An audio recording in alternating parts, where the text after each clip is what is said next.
Finally, I will welcome Jennifer Ripley, and you can come up now. Jennifer is the coordinator for the Community Connections Program with Victoria County Home Support Services. Jennifer moved from Calgary to Cape Breton 14 years ago, and with a background in sociology, Jennifer's experience ranges from serving First Nations, youth, adult learners, and seniors. Her work has included on-site career training, adult distance learning, meal delivery, and a variety of community development work. And I'll welcome her now.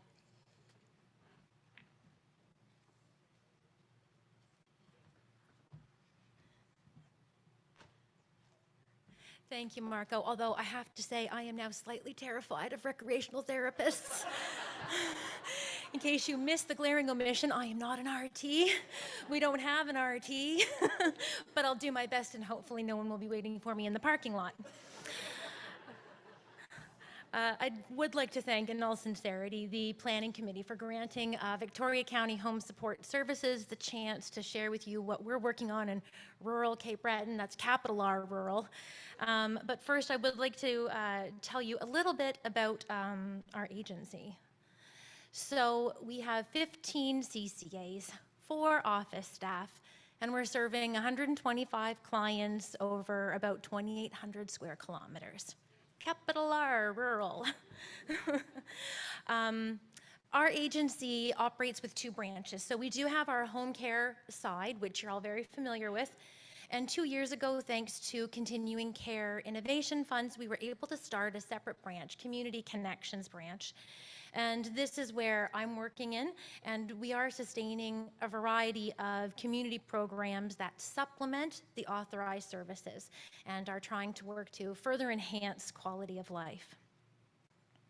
So what I'd like to share with you today is our SenSupport loan program. What is SenSupport? So basically, very simply, it is a curated collection of dementia support items that are available for loan.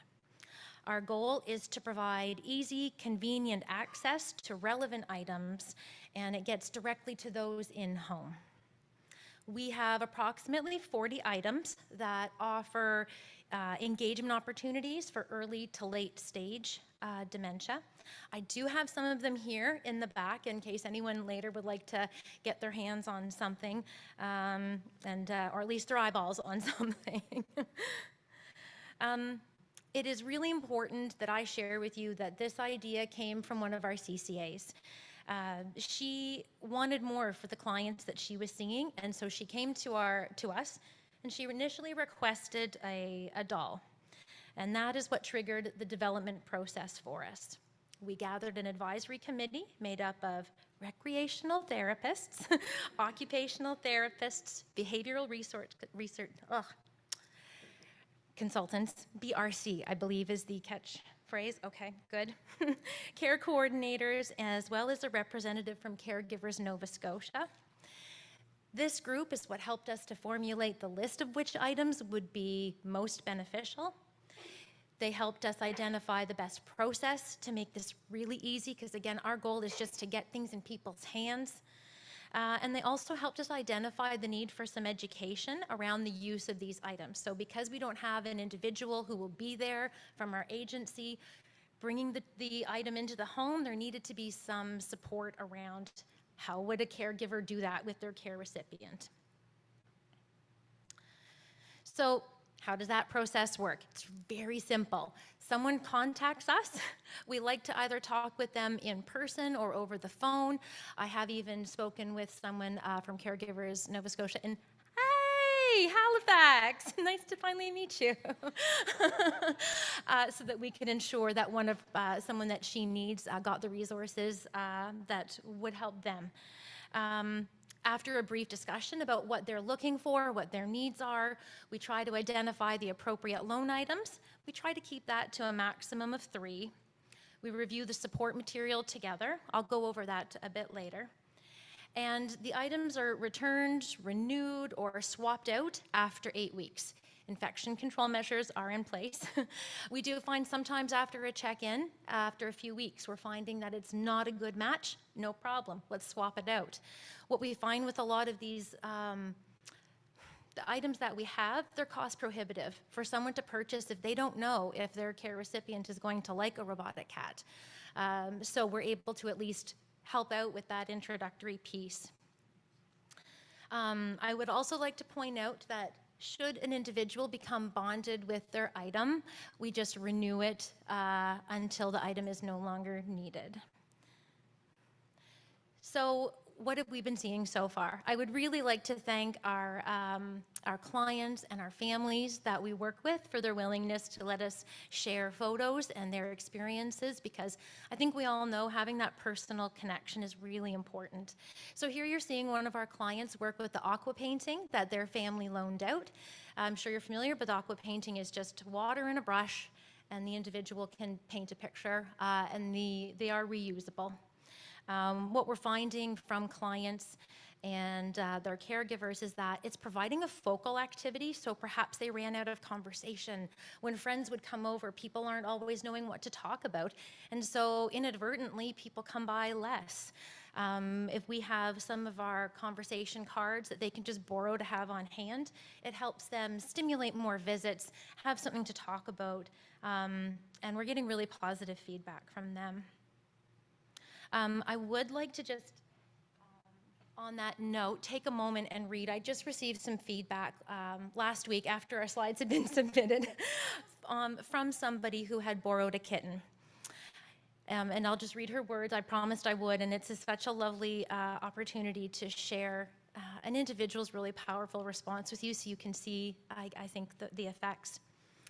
She writes, "It was difficult visiting Marie, my childhood friend from Montreal. She was in the final stages of Alzheimer's disease, bedbound, unable to speak or move voluntarily. Although her caregivers were skilled and usually able to make comfortable conversation in her presence, she was seldom actually engaged, and much of the interaction was one-sided and felt contrived. The mechanical kitten was a breakthrough. I'd always been ambiguous about offering toys to disabled adults.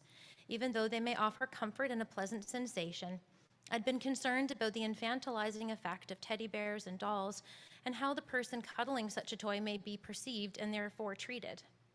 The mechanical kitten was different, though. The design is lovely and one that an adult can appreciate. The whimsical movements engage and entertain. It caught Marie's attention immediately. She reached out, stroked, and drew it to her. This was a rare intentional movement and the first I'd seen in a long time. It's obviously comforting to her, but also to her caregivers and friends to see her so engaged. The kitty's movements were sweet and winsome that everyone around laughed and interacted.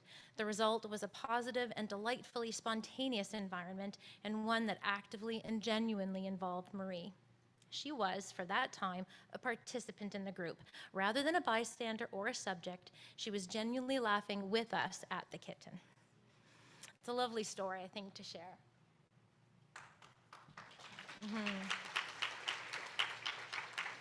I'll pass the applause on to her.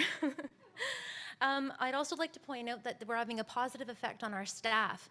Although there's no obligation for staff to be involved in handing anything out or in any other way, we're finding that it's very empowering for them to know that there's extra resources at their disposal. As you can see here, a CCA sent us this feedback on her experience connecting a client with also a robotic cat. We're finding that sometimes caregivers have so much on their plates that just the act of coming in and picking something up is too much. So the CCA had been talking with the family for actually about 2 months about getting something, and finally she just picked it up, brought it over, and introduced it, so with the positive result there. We are seeing our working community as well, so hospitals and long-term care facilities are also borrowing the items. And it's been very helpful for staff in hospitals that don't have anything already. And recreational therapists are able to try things at long-term care facilities and give them a test prior to purchasing them or getting that lovely grant money for them. The last important item here to share is that our advisory committee had mentioned the importance of educational support. So all of the items were broken down into 5 types of therapeutic uses: doll therapy, fidget toys, reminiscence, games and puzzles, and robotic pet. And we created a brochure for each kind. The nice thing about these brochures is that, yes, they work with our program, but we are happy to share them with anyone. They're a great resource just to hand out to individuals who might want to try any of these items with their own loved ones. As you can see, they basically just give an overview how to introduce the item, what are some body language signs to watch for, and some helpful hints. So on that note, I guess I just wanted to thank again the opportunity to share our SenSupport loan program.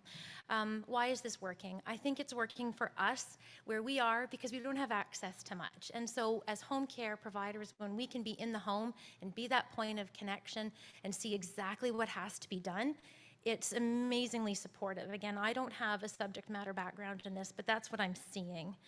And it's important because for many, home care is for the long term right now, and so we need to provide that support where we can. For now, SenSupport's just helping us in our community in Bedeque and in Victoria County, and it's helping us engage with our clients and their caregivers in our community in a meaningful way. Thank you.